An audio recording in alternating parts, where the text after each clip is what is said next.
जी कैफेट, आज के लेक्चर का आगाज करते हैं। लेक्चर नंबर 43 रिलेटेड पार्टी का हमारा टॉपिक चल रहा था। आज इस टॉपिक का लास्ट लेक्चर है रिलेटेड पार्टी का। आज के लेक्चर में एक तो हम डिस्कस करेंगे कुछ क्वेश्चंस जो कल हमने पढ़े थे, लेकिन कल हमारा एक कंसेप्ट रह गया था, related party with dominant influence. आज हम इस कंसेप्ट को कंक्लूड करेंगे, फिर उसके बाद प्रैक्टिस क्वेश्चंस को डिस्कस करेंगे। बल्कि ऐसा करते हैं, पहले सारा चैप्टर कंप्लीट कर लेते हैं। चैप्टर कंप्लीट कर लेते हैं, उसके बाद इंशाल्लाह प्रैक्टिस क्वेश्चन को भी आज हमने डिस्कस करना है। कल बात जहां पे आके रुकी थी वो क्या थी कि जब कभी रिलेटेड पार्टी के हवाले से हमारे सामने डिफरेंट रिस्क आए तो हर सिचुएशन में हमने क्या रेलिवेंट प्रोसीजर्स परफॉर्म करने हैं, ये कंसेप्ट हम पढ़ रहे थे। हमें पता ये चला था कि रिस्क असेसमेंट प्रोसीजर परफॉर्म करने के बाद, रिलेटेड पार्टी के हवाले से रिस्क असेसमेंट प्रोसीजर परफॉर्म करने के बाद 4 तरह के रिस्क हमारे सामने आ सकते हैं। 4 तरह के रिस्क कौन कौन से रिस्क? सबसे पहला हो सकता है हम कोई ऐसी रिलेटेड पार्टी आइडेंटिफाई कर ले जो मैनेजमेंट ने आइडेंटिफाई नहीं की। हो सकता है कुछ ट्रांजैक्शन ऐसी है जो outside normal course of business है। हो सकता है मैनेजमेंट ने फाइनेंशियल स्टेटमेंट्स में ये लिखा हो, क्या लिखा हो कि all transaction with related party are on arm length basis. या हो सकता है कि हम कोई ऐसी रिलेटेड पार्टी आइडेंटिफाई कर लें जो कि डोमिनेंट इन्फ्लुएंस रखती है, सिर्फ इन्फ्लुएंस नहीं, डोमिनेंट इन्फ्लुएंस रखती है, तो इसे कहते हैं related party with dominant influence. तो ये हम one by one risk study कर रहे थे। 3 सिचुएशंस हमने पढ़ ली थी। नेक्स्ट सिचुएशन हम डिस्कस करने जा रहे हैं जो क्या है, related party with dominant influence.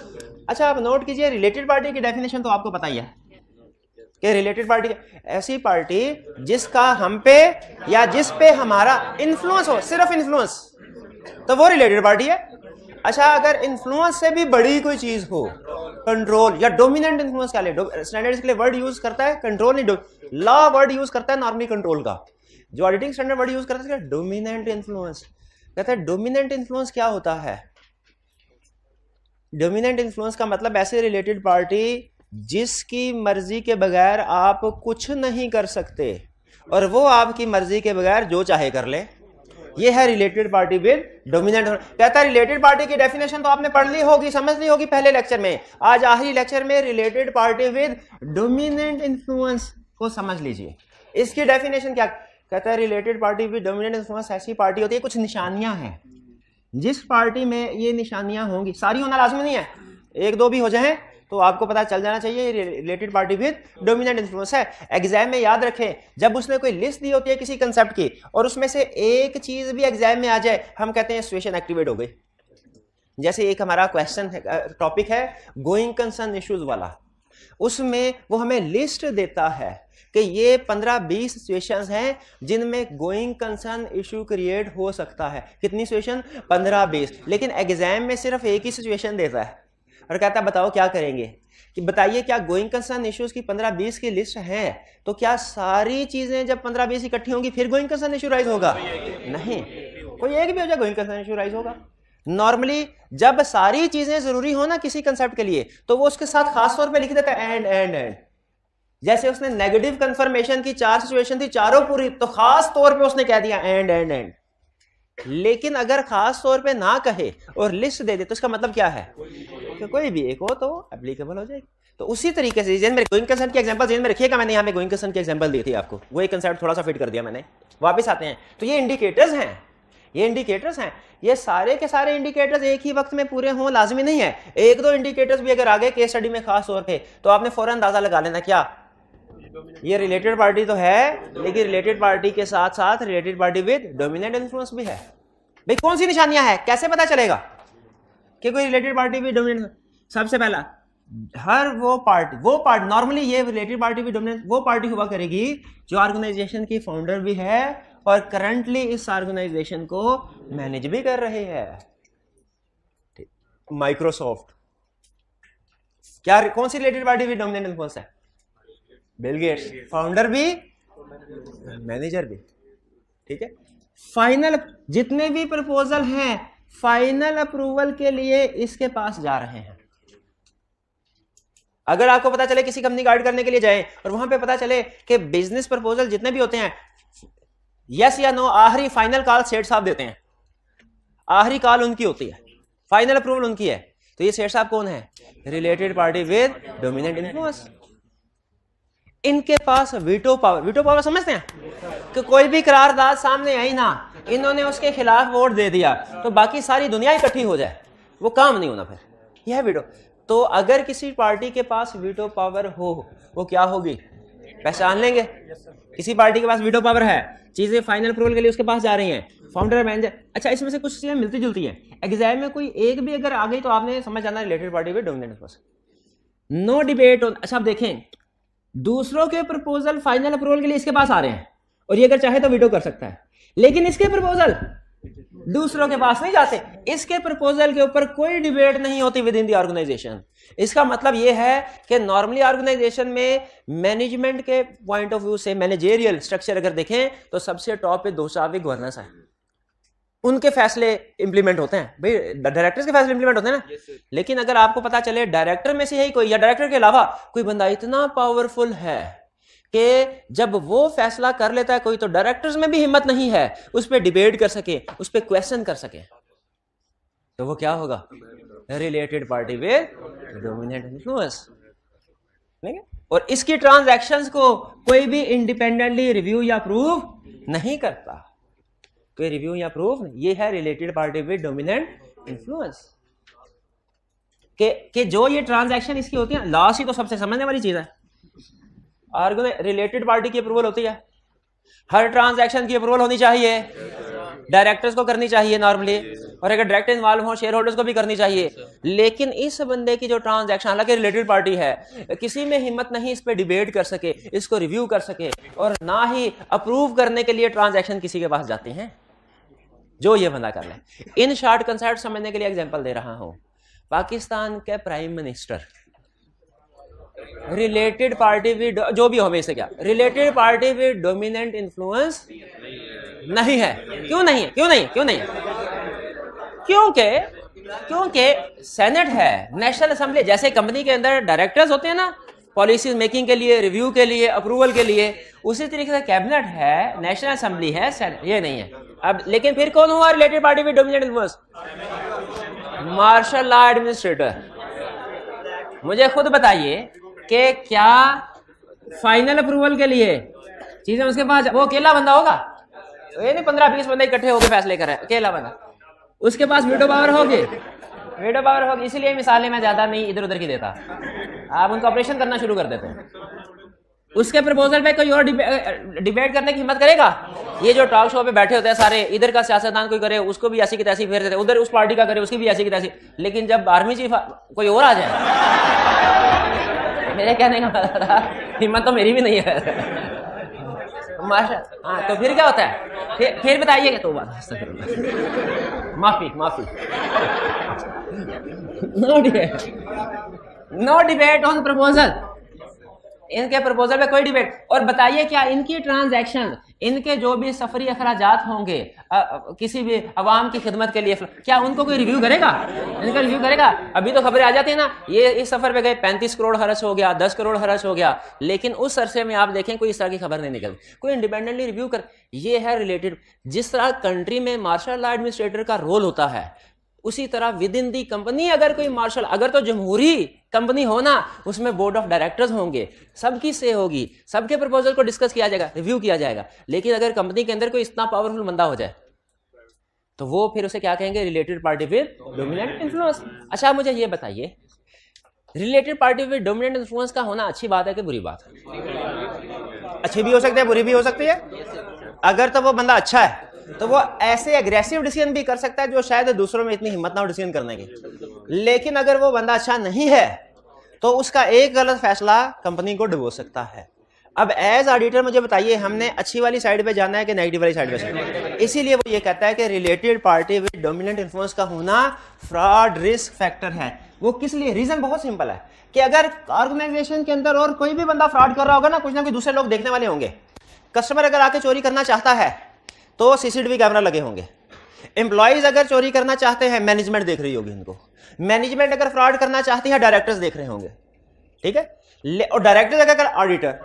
लेकिन मुझे ये बताइए, ये है ऑडिटर की तो एग्जांपल साइड पे करने भी फिलहाल, यानी ऑर्गेनाइजेशन में हिरार्की ऐसी होती है कि हर एक बंदे के ऊपर कोई दूसरी कंट्रोलिंग अथॉरिटी है जो उसको सुपरवाइज कर रही है, लेकिन रिलेटेड पार्टी भी डोमिनेंट इन्फ्लुएंस जो होगी इसके ऊपर कोई भी अथॉरिटी नहीं है। इसलिए अगर कोई और फ्रॉड करना चाहे कोई ना कोई दूसरा नजर रख रहा होगा, लेकिन अगर रिलेटेड पार्टी भी डोमिनेंट इन्फ्लुएंस फ्रॉड करना चाहे तो ऑर्गेनाइजेशन के अंदर कोई भी पर्सन ऐसा नहीं होगा जो इसको नजर रख सके, इसके ऊपर इसको रोक सके, इसके रास्ते में खड़ा हो सके कि ये फ्रॉड नहीं होने देना। जो भी इसके खिलाफ बात करेगा उठा के बाहर फेंक देगा उसको। तो इसका होना फ्रॉड रिस्क फैक्टर है। रिलेटेड पार्टी भी डोमिनेंट इन्फ्लुएंस का होना, एग्री करते हैं इसे?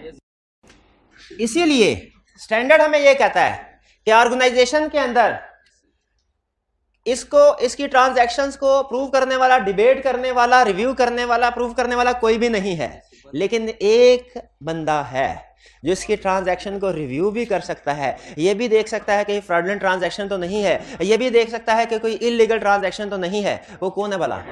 वो है ऑडिटर। शाबाश। इसीलिए ऑडिटर की जिम्मेदारी उन्होंने लगाई क्या कि जब कभी किसी ऑर्गेनाइजेशन में रिलेटेड पार्टी में डोमिनेंट इन्फ्लुएंस हो, फौरन स्केप्टिसिज्म को एक्टिवेट कर देंगे। फ्रॉड रिस्क फैक्टर है, ये फ्रॉड रिस्क फैक्टर है। क्यों? क्योंकि ये बंदा फ्रॉड करना चाहे तो आसानी से कर सकता है, ऑर्गेनाइजेशन में कोई बंदा इसको रोकने वाला नहीं है।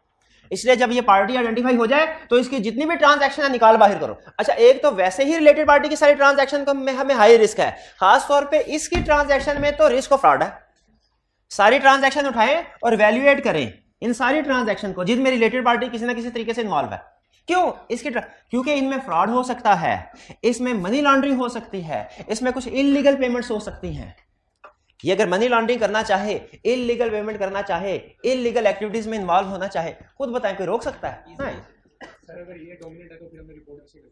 हाँ, ये डोमिनेंट, लेकिन लाजमी नहीं कि ये डोमिनेंट हो तो हमने इसी को, ये हो सकता है मेजॉरिटी शेयर होल्डर भी हो, लेकिन याद रखें हमने अदर शेयर होल्डर्स को भी रिपोर्ट करनी है। और खास तौर पे इसमें अगर आप नोट करें ना तो इसमें हम शेयर होल्डर के ये जो रिक्वायरमेंट स्टैंडर्ड ने हमें बताई है ना, ये शेयर होल्डर को सामने रख के नहीं बताई, ये जो लॉ इन्फोर्समेंट एजेंसी रेगुलेटर्स हैं, रेगुलेटरी अथॉरिटी को सामने रख के बताई। ये उनका इंटरेस्ट होता है कि कंपनी के अंदर इस तरह की गड़बड़ ना हो रही हो।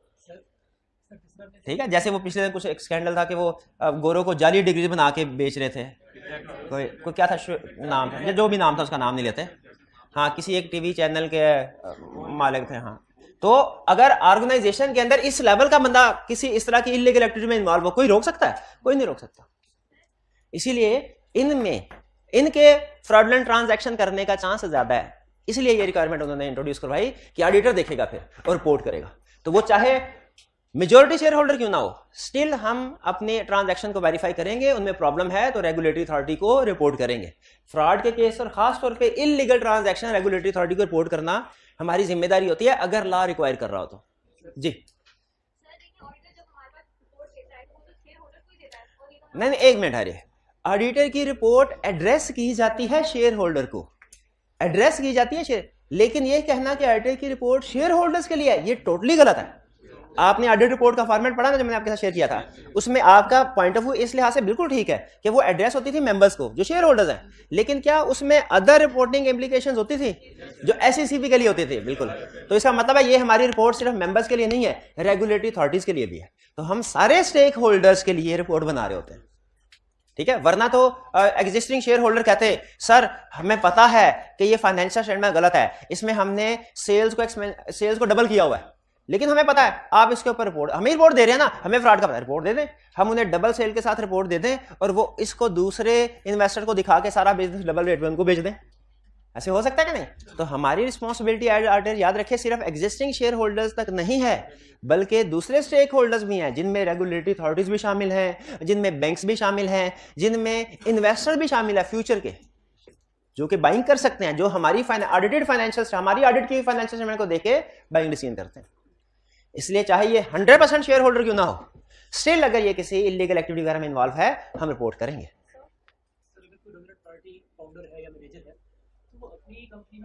हाँ, अगर कोई फाउंडर है, मैनेजर, अपनी ही कंपनी में फ्रॉड क्यों करेगा? अच्छा देखें, अपनी ही कंपनी में फ्रॉड करेगा लेकिन अपने साथ नहीं करेगा, दूसरों के साथ, ठीक है। जैसे बहुत से लोग आपने देखा जीवो गरीब स्कीमें लेके आते हैं कि जी पैसे इन्वेस्ट करें 15 दिनों में डबल, उसमें क्या होता है? फ्रॉड कर रहे होते हैं, अपनी ही कंपनी में फ्रॉड कर रहे होते हैं। लेकिन फ्रॉड अपने साथ नहीं कर रहे, किसके साथ कर रहे हैं? दूसरे। एज ऑडिटर अगर हमें पता चले कि कंपनी की ट्रू मैन्युफैक्चरिंग एक्टिविटी तो कुछ भी नहीं है, ये तो सिर्फ फाइनेंशियल ट्रांजैक्शन है, पैसा अगले जो बंदे आते हैं उनसे पैसा लेके पिछले बंदों को डिविडेंड पे कर रहे होते हैं, और एंड में जाके एक पॉइंट पे आके जब वो कैपेसिटी फुल हो जाती है उसके बाद एकदम से बबल बस्ट, सारे पैसे आया। तो इस तरह की एक्टिविटीज को फिर हमें रिपोर्ट करना पड़ता है, चाहिए। जी, जब इनके ट्रांजैक्शन, देखिए ऑडिटर को पता कैसे चलता है? जब इनके ट्रांजैक्शन रिव्यू ही नहीं होती। देखिए ट्रांजैक्शन रिव्यू नहीं हुए लेकिन ट्रांजैक्शन है तो सही, और ये ट्रांजैक्शन होगी नॉर्मली बड़ी ट्रांजैक्शन। ऑडिटर के सैंपल में जब ट्रांजैक्शन आएगी, ऑडिटर को पता चलेगा इस ट्रांजैक्शन का रिव्यू नहीं हुआ, ऑडिटर कहेगा अच्छा ये कंट्रोल वीकनेस रखती है, चलो भाई अप्रूवल नहीं हुई, इसकी कंट्रोल वीकनेस है। दूसरी ट्रांजैक्शन फिर आ गई उसी पर्सन की, तो ऑडिटर, आपको पता है ऑडिटर सिमेट्री देख रहा होता है कि ट्रांजैक्शन में कोई सिमेट्री तो नहीं है। सैम्पलिंग में हमने पढ़ा था कि कॉमन कैरेक्टरिस्टिक्स तो नहीं है, कहेगा यार इस बंदे के साथ पहले ट्रांजैक्शन थी वो भी अप्रूव नहीं, ये भी नहीं हुई, ये लगता है कोई लिंक है, कोई मसला है। और फिर वो जब इन्वेस्टिगेट करेगा उसे पता चलेगा ये मेजर इन्फ्लुएंस है इसका, तो रिलेटेड पार्टी आइडेंटिफाई हो जाती है। ठीक है, वैसे भी ट्रांजैक्शन को भी छोड़े, प्रैक्टिकली बता देता हूं, जब हम क्लाइंट के पास जाके गपशप लगा रहे होते हैं ना, तो रोज इस इतनी सिग्निफिकेंट रिलेटेड पार्टी है, कोई ना कोई डिस्कशन हो रही होती है, एम्प्लॉइज आपस में डिस्कशन कर रहे होते हैं इस तरह की बड़ी पार्टीज के बारे में। और कोई क्वेश्चन? चलिए, रिलेटेड पार्टी भी डोमिनेशन के लिए अब कुछ छोटे छोटे कंसेप्ट है, कंसेप्ट छोटे छोटे हैं, ठीक है, लेकिन हैं अहम।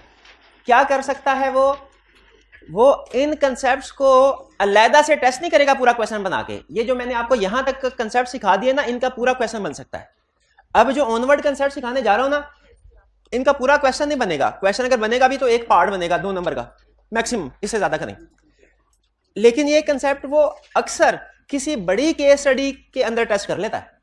जैसे मटेरियलिटी है ना, मटेरियलिटी का टॉपिक हमने कुछ सीखा, मटेरियलिटी कैसे कैलकुलेट करते हैं। मटेरियलिटी का अलहदा से क्वेश्चन सेट नहीं करता होता, लेकिन रिपोर्ट की केस स्टडी में मटेरियलिटी का कंसेप्ट टेस्ट कर लेता है, उसके 1-2 नंबर दे देता है। आपने रिपोर्ट के अगर कुछ क्वेश्चंस किए हो, अभी हमने बहुत ज्यादा प्रैक्टिस नहीं की क्योंकि कंसेप्ट बिल्ड कर रहा हूं, प्रैक्टिस अभी करनी है। तो जो रिपोर्ट में वो क्या करता है कि रिपोर्ट की केस स्टडी के अंदर मटेरियलिटी का कंसेप्ट भी इंट्रोड्यूस करवाता है। ये क्लाइंट का प्रॉफिट या मटेरियलिटी कैलकुलेट करें। और अगर आपको याद हो, आपने मेरे से क्वेश्चन पूछा नहीं है, मैं एक्सपेक्ट कर रहा था पूछेंगे, कि एक टेस्ट में ऐसी केस स्टडी थी जिसमें उसने प्रॉफिट दिया ही नहीं था, प्रॉफिट दिया ही नहीं हुआ था, प्रॉफिट की बजाय टोटल रेवेन्यू या टोटल एसेट्स दिए हुए थे। उसमें क्या करना था आपने पूछा ही नहीं। हाँ, रेवेन्यू की बेस पे, उसमें प्रॉफिट था ही नहीं, प्रॉफिट की बेस पे मटेरियलिटी कैलकुलेट नहीं हो सकती, तो किस एसेट्स या रेवेन्यू की बेस पे ही होगी। लेकिन बड़ा क्वेश्चन ये था कि क्या वही परसेंटेज लगाएंगे जो प्रॉफिट वाली है या कम वाली परसेंटेज लगाएंगे? कम लगाएंगे, ये कंसेप्ट था। कितनी कम? 1% लगा। कुछ कहते हैं 0.5%, वो भी लगा सकते हैं, लेकिन 1% के ज्यादा वोटर्स हैं। तो मटीरियल, जिस तरह हमने मटेरियलिटी कैलकुलेट करना, इसका अलहदा से क्वेश्चन नहीं आएगा मटेरियलिटी का, पूरा नॉर्मली नहीं आता, लेकिन दूसरी केस स्टडी के साथ वो मर्ज करके इस कंसेप्ट को टेस्ट कर लेता है।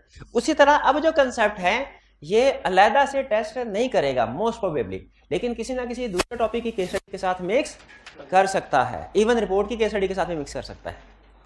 पहला कंसेप्ट क्या है? मटेरियलिटी का। कहता है चूंकि रिलेटेड पार्टी ट्रांजैक्शंस के ऊपर लीगल रिक्वायरमेंट्स हैं, इसीलिए रिलेटेड पार्टी ट्रांजैक्शन हमेशा मटेरियल समझी जाएंगी, अमाउंट कुछ भी हो। या आसान अल्फाज में बोलूं तो ये कहूंगा, रिलेटेड पार्टी का मटेरियलिटी लेवल है 1 रुपया। रिलेटेड पार्टी का मटेरियलिटी लेवल क्या है? 1 रुपया, बल्कि 1 रुपया भी नहीं, 0 कहना चाहिए, 0 कहना चाहिए। रिलेटेड पार्टी का मटेरियल यानी जो भी जिस भी अमाउंट की ट्रांजैक्शन हो आपने उसको मटेरियल समझना है।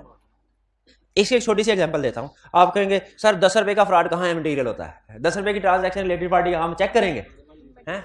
एग्जांपल सुने, आप एक अनरिलेटेड पार्टी को इन्वेंट्री कोई एग्जांपल गाड़ी है 50 लाख वाली गाड़ी, अनरिलेटेड पार्टी को 50 लाख में गाड़ी सेल करेंगे, क्या ट्रांजैक्शन रिकॉर्ड करेंगे? कैश डेबिट, गाड़ी क्रेडिट, कार, कहता है गाड़ी नहीं सरकार क्रेडिट, और सेल इन्वेंट्री है, गाड़ियां बनाने वाली कंपनी है, गाड़ियां बनाने वाली कंपनी है, कैश डेबिट सेल्स क्रेडिट कितने से? 50 लाख से, और ये कॉस्ट ऑफ सेल भी कर लेगा, और कैश डेबिट सेल्स कितने से? 50 लाख से, और यही ट्रांजैक्शन एक रिलेटेड पार्टी के साथ की 10 रुपए में, क्या एंट्री पास होगी?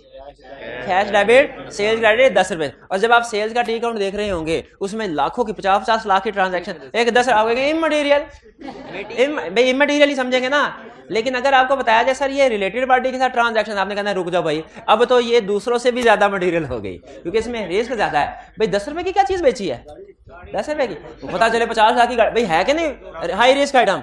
इसीलिए कहते हैं जो रिलेटेड पार्टी ट्रांजैक्शन है ये सारी की सारी मटेरियल समझी जाएंगी irrespective of amount. Irrespective of amount का मतलब क्या है, अमाउंट कुछ भी हो, रिलेटेड पार्टी ट्रांजैक्शन सारी मटेरियल है। नेक्स्ट, हमने मैनेजमेंट से रिटर्न रिप्रेजेंटेशन ऑब्टेन करना। रिटर्न रिप्रेजेंटेशन का कंसेप्ट समझाया हुआ है आपको। रिटर्न रिप्रेजेंटेशन क्या होती है, एक मिनट है, एक स्टूडेंट को बताने दीजिए। शाबाश। मैनेजमेंट हमें जो भी इंफॉर्मेशन ड्यूरिंग ऑडिट देती है, at the end of the audit हम उसमें से कुछ सिलेक्टेड इंफॉर्मेशन जो ज्यादा अहम हो, हायर मैनेजमेंट से कहते हैं हमें लिख के दें। जो ये इंफॉर्मेशन हायर मैनेजमेंट लिख के देती है ना, इसे कहते हैं रिटर्न रिप्रेजेंटेशन। रिटर्न रिप्रेजेंटेशन के बारे में एक बड़ी मशहूर कहावत है, मतलब आप कहें ना इसका पूरा कंसेप्ट जो सबसे अहम एक सेंटेंस में कवर होता है वो ये कि return representation is an evidence. Return representation is an evidence but it is not sufficient appropriate evidence.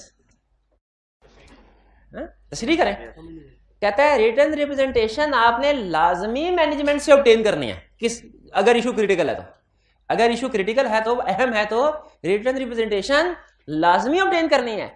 लेकिन ये इसका मतलब नहीं कि कोई क्रिटिकल इशू है आपने रिटर्न रिप्रेजेंटेशन ऑब्टेन कर ली तो अब आपके मैनेजमेंट ने कहा सब ठीक है तो मैंने कुछ करना ही नहीं है, मैंने कुछ करना ही नहीं है, ये बात नहीं है। बल्कि आपने फर्दर प्रोसीजर भी परफॉर्म करने होंगे। ठीक है, ये समझ आई बात। अच्छा, अगर मैं यूं कहूं अकाउंटिंग का पेपर पास करने के लिए कैलकुलेटर जरूरी है लेकिन काफी नहीं है, ये बात समझ आ रही है। जरूरी है यानी इसके बगैर तो समझा फारग है, लेकिन अगर ये है तो गारंटी अभी भी नहीं है क्योंकि आपको कुछ दूसरे प्रोसीजर भी परफॉर्म करने हैं। उसी तरीके से ऑडिट एविडेंस ऑब्टेन करने के लिए, sufficient appropriate audit evidence obtain करने के लिए रिटर्न रिप्रेजेंटेशन जरूरी है लेकिन काफी नहीं है, सफिशिएंट नहीं है, आपको कुछ दूसरे काम भी करने पड़ेंगे। ठीक है, मैनेजमेंट ने एक इसकी एग्जांपल पास पेपर में दिया, उसने केस स्टडी में, आपने एक रिपेयर एक्सपेंस का वाउचर उठाया 10 लाख का, मैनेजमेंट के पास लेके, उसका साथ में इनवॉइस वगैरह कोई नहीं लगी हुई थी। मैनेजमेंट ने कहा सर हम लिख के देने को तैयार है, हम रिटर्न रिप्रेजेंटेशन देने को तैयार है कि ये एक्सपेंस बिल्कुल ठीक है। आपने क्या किया, रिटर्न रिप्रेजेंटेशन ले ली और फिर आगे कुछ भी नहीं किया। क्या सही किया? नहीं। जहां पे एविडेंस होना चाहिए वहां पे आपको हो सकता है फेक एक्सपेंस हो, इसलिए सपोर्टिंग डॉक्यूमेंट नहीं लगी हुई। तो रिटर्न रिप्रेजेंटेशन जरूरी है, काफी नहीं है, इसके साथ साथ कुछ और चीजें भी लेनी है।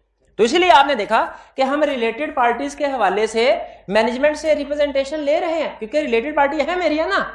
मैंने एनालिटिकल प्रोसीजर में तो आपसे नहीं कहा था रिटर्न रिप्रेजेंटेशन ले, सैम्पलिंग प्रोसीजर परफॉर्म करते हुए तो नहीं कहा था रिटर्न रिप्रेजेंटेशन ले, लेकिन चूंकि related party high risk area है इसलिए इसमें मैनेजमेंट से लिखवाते हैं। क्या लिखवाते हैं? मैनेजमेंट से कहते हैं सर आप लिख के दीजिए कि आपने जितनी भी रिलेटेड पार्टी रिलेशनशिप और ट्रांजैक्शंस हैं ऑडिटर को डिस्क्लोज कर दी हैं।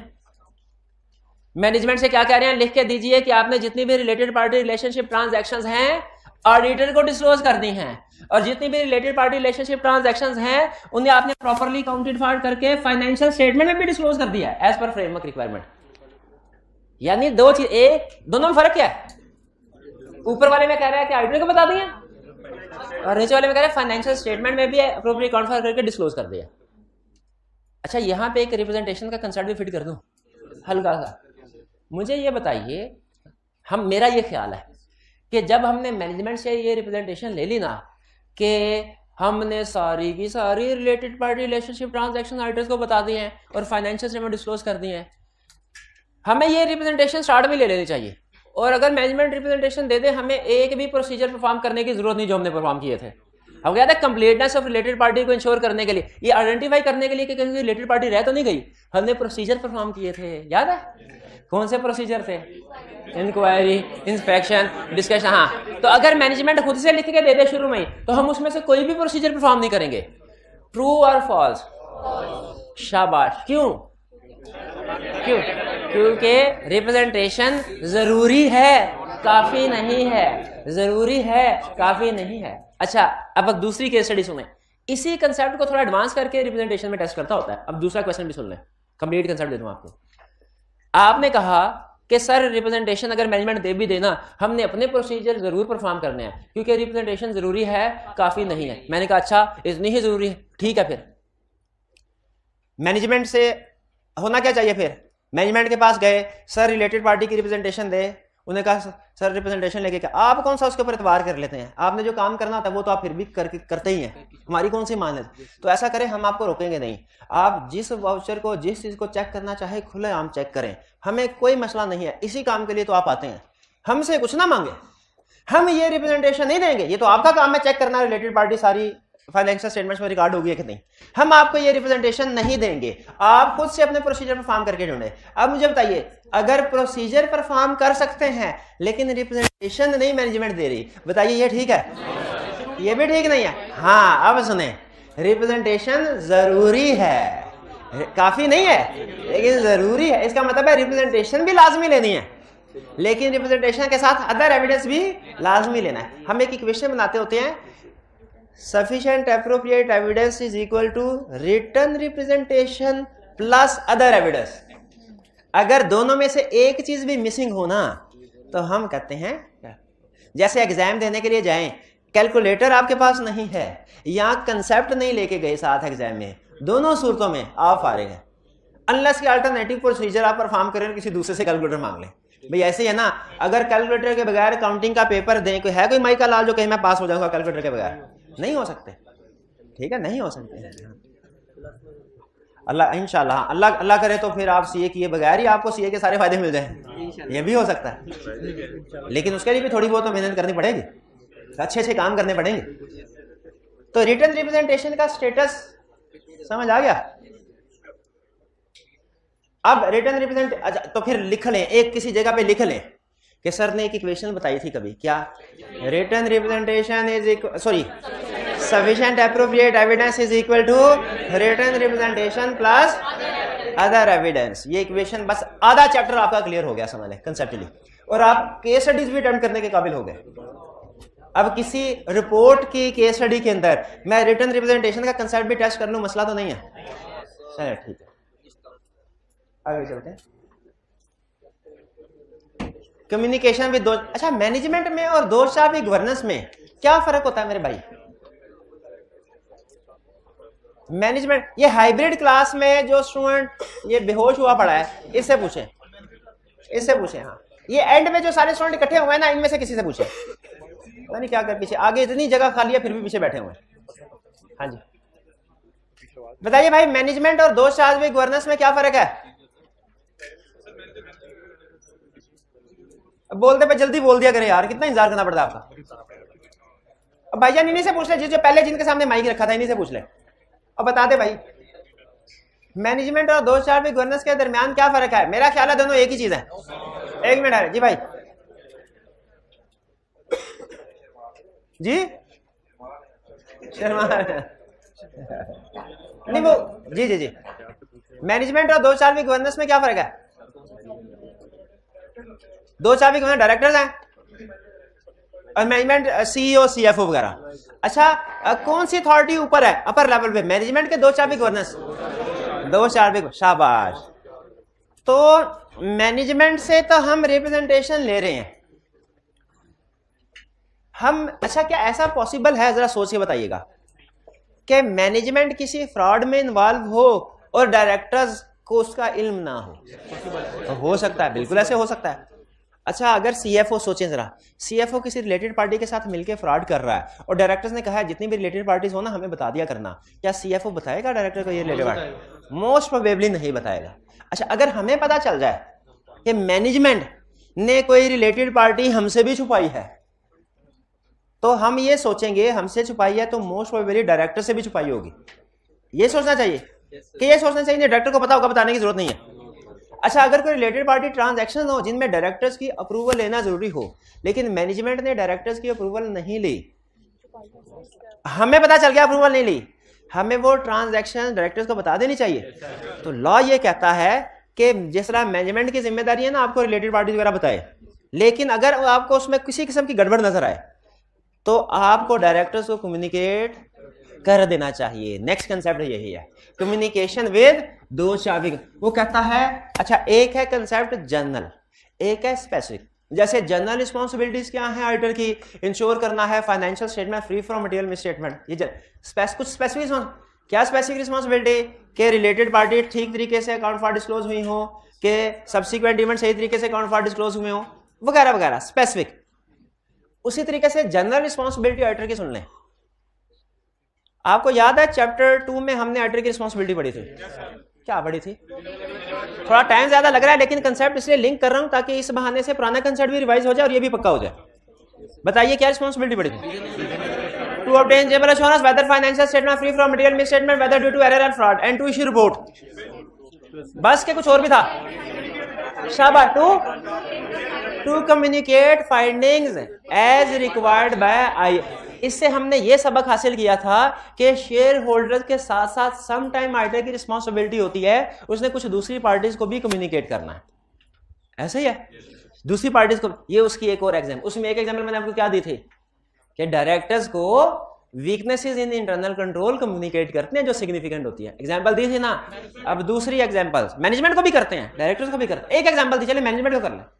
अब दूसरी एग्जांपल, हम डायरेक्टर्स को सिग्निफिकेंट मैटर्स कम्युनिकेट करते हैं, यानी हमारे जनरल रूल्स बता रहा हूं, जनरल रूल। हमारे ऑडिट में कोई भी सिग्निफिकेंट मैटर हमारे सामने आए ना, हम डायरेक्टर को जरूर कम्युनिकेट करते हैं। वो सिग्निफिकेंट मैटर कुछ भी हो सकता है। वो हो सकता है हमारा मैनेजमेंट के साथ डिसएग्रीमेंट हो किसी अकाउंटिंग इशू के ऊपर, वो हो सकता है मैनेजमेंट हमें कोई एविडेंस प्रोवाइड ना कर रही हो, वो हो सकता है कोई बड़ी ऐसी ट्रांजैक्शंस हो जिसमें कोई हमें रिस्क लग रहा है कि फ्रॉड इन्वॉल्व, कोई भी सिग्निफिकेंट ट्रांजैक्शन है तो जनरल रूल क्या है? डायरेक्टर्स को एक दफा जरूर कम्युनिकेट करो। ये असूल याद रखिएगा, ये 6-7 टॉपिक्स में आएगा। कौन सा असूल? सिग्निफिकेंट मैटर्स है डायरेक्टर्स को कम्युनिकेट करो।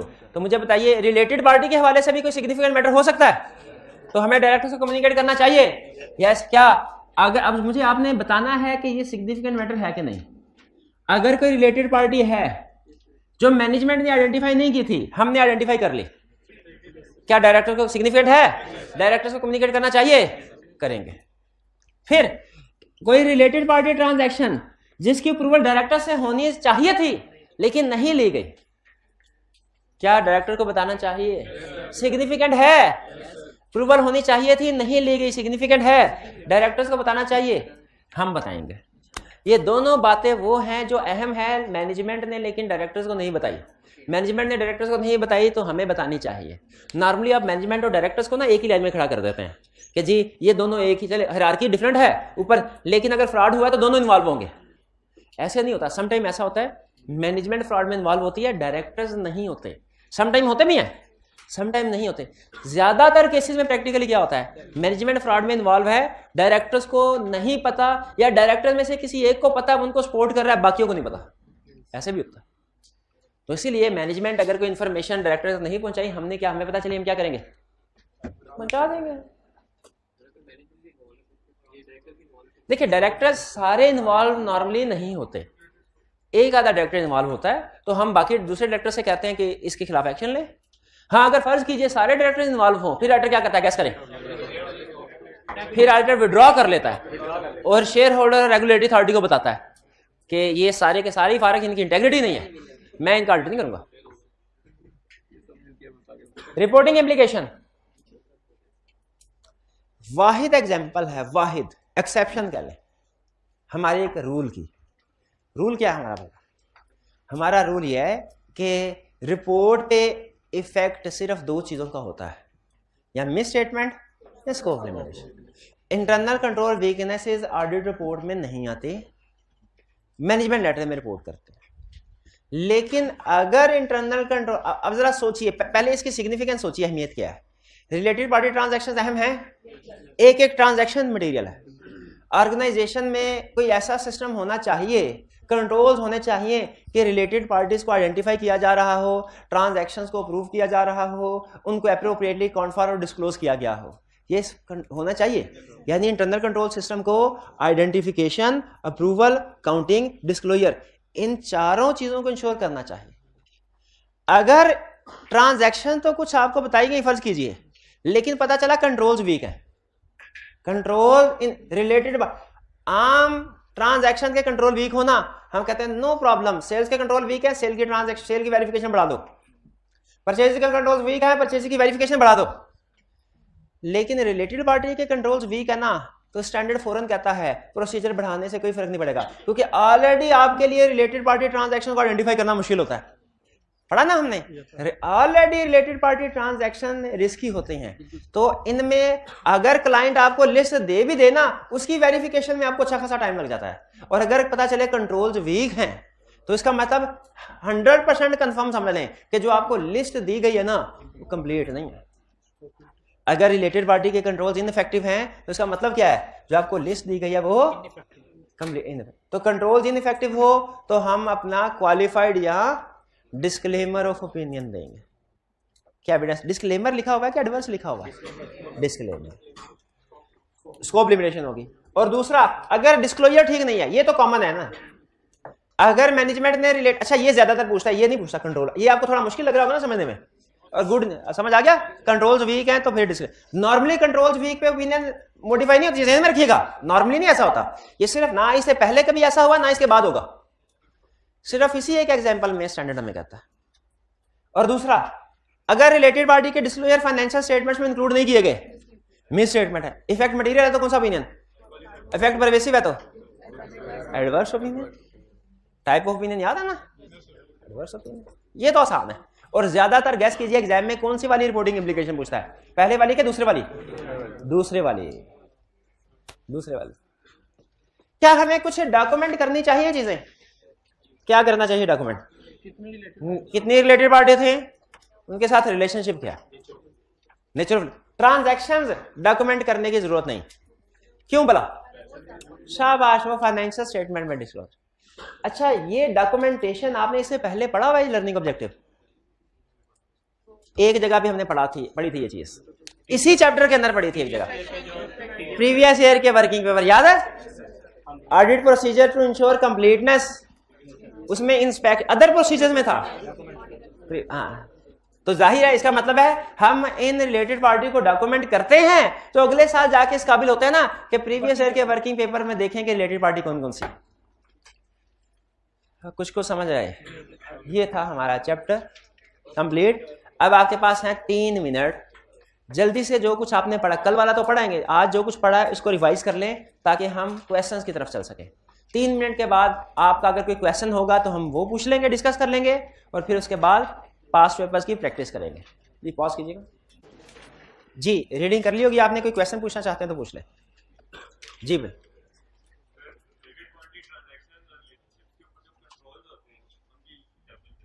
रिलेटेड पार्टी रिलेशनशिप या ट्रांजैक्शन पे कंट्रोल किस किस्म के हो सकते हैं? देखिए, ये क्लाइंट के इन्फॉर्मेशन सिस्टम पे डिपेंड करता है। नॉर्मली क्लाइंट जो इन्फॉर्मेशन सिस्टम या काउंटिंग सिस्टम यूज कर रहा होता है ना, उसमें अलहदा से रिलेटेड पार्टीज को आइडेंटिफाई किया जाता है। जैसे एक न्यू पार्टी को जब ऐड करेंगे उसके साथ आइडेंटिफाई कर देते हैं ये रिलेटेड पार्टी है कि नहीं। उनका हो सकता है मैं भी अलहदा से टी अकाउंट बन रहा हूँ, ठीक है, अगर तो अलहदा से कोई टी अकाउंट बन रहा है या कोई इन्फॉर्मेशन की लिस्ट प्रिपेयर हो रही है, इसका मतलब कंट्रोल स्ट्रॉन्ग है। लेकिन अगर कोई ऐसी इन्फॉर्मेशन क्लाइंट आपसे कह रहा है सर सारी ट्रांजैक्शन रिलेटेड अनरिलेटेड की मिक्स ही है, उन्हीं मिक्स में से हमने कुछ ट्रांजैक्शन टेस्ट कर लिए, क्या आप उनके बारे में श्योर हो सकते हैं कि यही सारी है? आप कहेंगे भाई वो बाकी जो मिक्स पड़ी है उसमें पता नहीं हो, इससे कई गुना ज्यादा हो सकता है अंदर और ट्रांजैक्शन मौजूद हो। तो अगर कंट्रोल्स वीक हैं हमें एविडेंस नहीं मिल पाता कंप्लीट। अच्छा, ये एक और रिटन रिप्रेजेंटेशन में कंसेप्ट है। रिटन रिप्रेजेंटेशन में एक तो हम रिप्रेजेंटेशन दे रहे हैं मैनेजमेंट से, लेकिन आपको याद होगा फाइनेंशियल स्टेटमेंट प्रिपेयर करने की रिस्पॉन्सिबिलिटी बताइए सिर्फ मैनेजमेंट की है कि 2 चाबी गवर्नेंस की भी है? तो बताइए, हम प्रैक्टिकली रिप्रेजेंटेशन सिर्फ मैनेजमेंट से लेते हैं कि डायरेक्टर से भी जरूरत पड़े तो रिप्रेजेंटेशन ले सकते? बिल्कुल ले सकते हैं। तो यहाँ पे कह रहा है ये कुछ केसेस उसने हमें एग्जांपल बताई है जिनमें हम डायरेक्टर से भी रिटन रिप्रेजेंटेशन ऑब्टेन कर सकते हैं। जैसे auditor shall also obtain written representation from those RBI governors in following cases: when they have proved specific related party transaction that materially involve financial statement or involve management। के management ने हमें कहा होगा कि सर डायरेक्टर्स ने approve किए हैं transaction, तो हम अलहदा से डायरेक्टर से पूछ सकते हैं कि सर आप रिप्रेजेंटेशन दीजिए कि आपने वाकई ही ये ट्रांजैक्शन अप्रूव की है जो मैनेजमेंट से रिलेटेड है। When they have financial or other interest in related party, जब डायरेक्टर्स का इंटरेस्ट हो किसी रिलेटेड पार्टी में, ये सारे डायरेक्टर्स का कंबाइंड इंटरेस्ट नहीं होता, ये ध्यान में रखिएगा। नॉर्मली किसी एक आधे डायरेक्टर का होगा ना, जैसे किसी एक रिलेटेड पार्टी है तो किसी एक से डायरेक्टर का भाई होगा या जानने वाला होगा, तो बाकी लोगों से भी हम पूछते हैं फिर जब किसी एक डायरेक्टर का इंटरेस्ट इन्वॉल्व हो ना, तो आपको पता है लॉ भी ये कहता है कि उसने दूसरे डायरेक्टर्स को डिस्क्लोज करना है और फिर कुछ लीगल रिक्वायरमेंट्स हैं डिस्क्लोजर ऑफ डायरेक्टर्स इंटरेस्ट में। तो हम भी एज ऑडिटर बाकी डायरेक्टर से पूछते हैं, सर इस ट्रांजैक्शन में एक डायरेक्टर का इंटरेस्ट इन्वॉल्व था, आप रिप्रेजेंटेशन दीजिए कि क्या आपको टाइमली डिस्क्लोज हो गया वो और आपने इसको प्रूव किया। Next, when they have made specific oral representation to the auditor on details of certain related party transaction. अगर डायरेक्टर ने कोई ओरल रिप्रेजेंटेशन ऑडिटर को दी है और ऑडिटर समझता है कि इसका रिटर्न होना जरूरी है, तो वो डायरेक्टर से रिक्वेस्ट कर सकता है कि हमें रिटर्न रिप्रेजेंटेशन भी आप दीजिए। मेन कंसेप्ट जो हमने इससे सीखा वो ये कि रिटर्न रिप्रेजेंटेशन सिर्फ मैनेजमेंट से नहीं बल्कि डायरेक्टर से भी ऑब्टेन की जा सकती है। ठीक है, खास तौर पे वो रिप्रेजेंटेशन जिनमें मैनेजमेंट का या डायरेक्टर्स का इंटरेस्ट इन्वॉल्व हो। खास तौर पे वो मैनेजमेंट से तो हम बहुत सी रिप्रेजेंटेशन लेते हैं ना, नॉर्मल रिलेटेड पार्टीज की, गोइंग कंसर्न और दूसरे एरियाज की। डायरेक्टर से सिर्फ और सिर्फ यही चंद एक रिप्रेजेंटेशन ऑब्टेन करते हैं जी।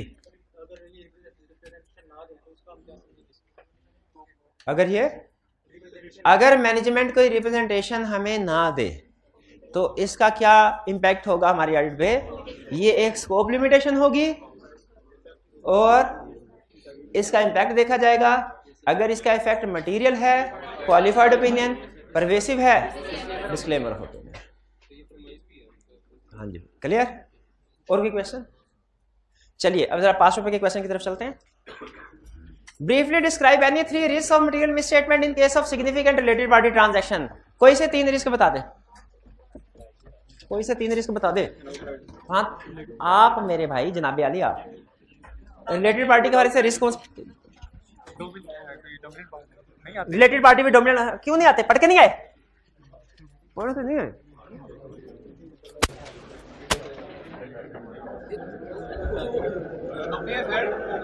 अरे हाँ हाँ, transaction outside the normal course of business, related party with dominant influence, auditor identifies related party which is not identified by management, और management statement that transaction are on arm's length basis।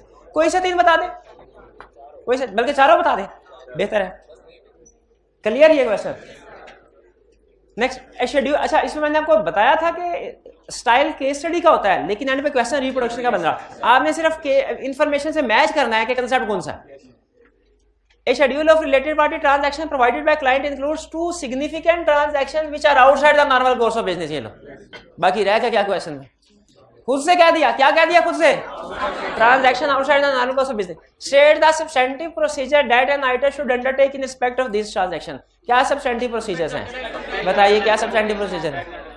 Transaction outside the normal course of business है, क्या substantive procedure है? आप बताएं।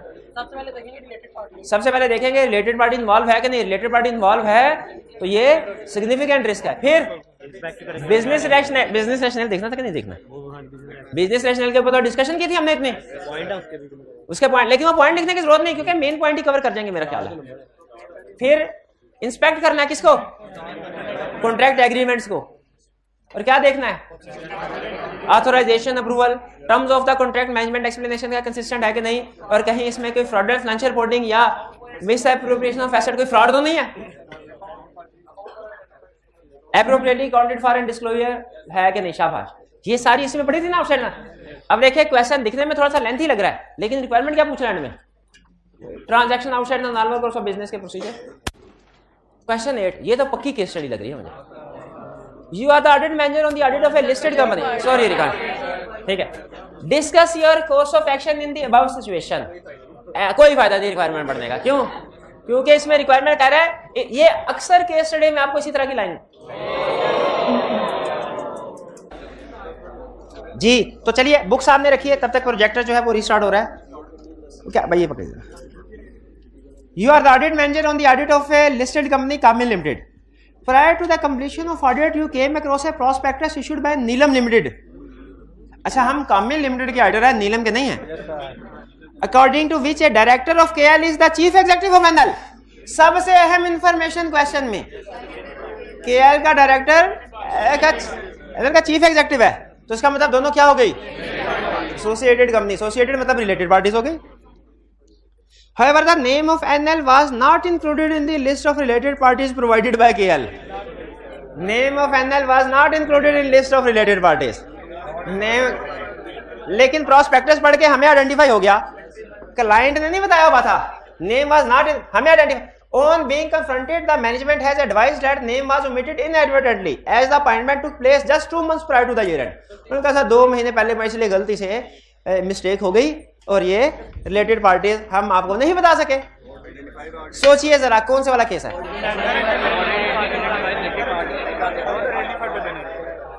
Related parties not identified by management. फिर छाप देंगे procedure, छापे, फिर छापे, बोले हाँ जी. कम्युनिकेट पहले कंफर्म ना कर लें अंडरलाइंग रिकॉर्ड से वाकई, फिर कम्युनिकेट करेंगे शाबाश, और मैनेजमेंट से इंक्वायरी करेंगे by controls fail to identify this related party. फिर रिक्वेस्ट करेंगे सारी रिलेटेड पार्टी को आइडेंटिफाई कर ले. जो रिलेटेड पार्टी आइडेंटिफाई होगी प्रोसीजर परफॉर्म करेंगे.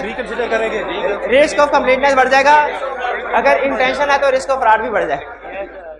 कितने करप्ट आदमी होते हैं. तुम्हें लगता था शोर नहीं बेचारे थे, ऐसे हाथ रखे शोर नहीं, मासूम बन गया. मैंने कहा सारी रात शोर मचा रही है, मैं भी हिस्सा डाल लूं. आगे चलते हैं. On the audit of Babar Limited (BL), you have noted. Evaluate the above scenario. पता नहीं किस चैप्टर में से है, कह रहा है ढूंढो किस चैप्टर में से है. And specify the audit procedure which need to be performed. कोई फायदा नहीं हमारी रिक्वायरमेंट में. जब रिक्वायरमेंट से क्लियर ना हो किस टॉपिक का क्वेश्चन है, फिर इंफॉर्मेशन से क्लियर होता है. छोड़ क्या क्यों. On the audit of Babar Limited, you have noted a transaction whereby a loan payable to the holding company which was overdue for 6 months was settled by transfer of securities owned by BL.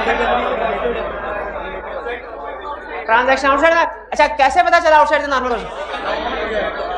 Securities owned, securities issue की है तो equity securities issue करना उसने बताया हुआ. और कैसे पता चला रिलेटेड पार्टी है, होल्डिंग के लेवल से. शाबाश. लास्ट रिक्वायरमेंट, ऊपर इंफॉर्मेशन भी छोटी सी है, रिक्वायरमेंट बड़ी है. पहले इंफॉर्मेशन बता देते हैं.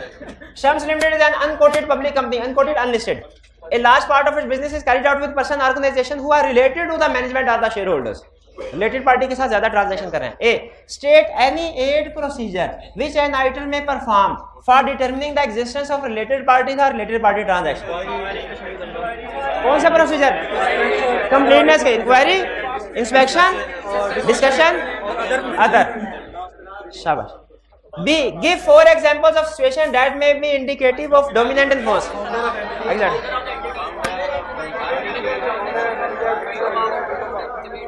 चलें ये चैप्टर का वीडियो बस ठीक है. जय श्री कृष्ण. आज का लेक्चर यहाँ खत्म करते हैं हम. अल्लाह हाफिज.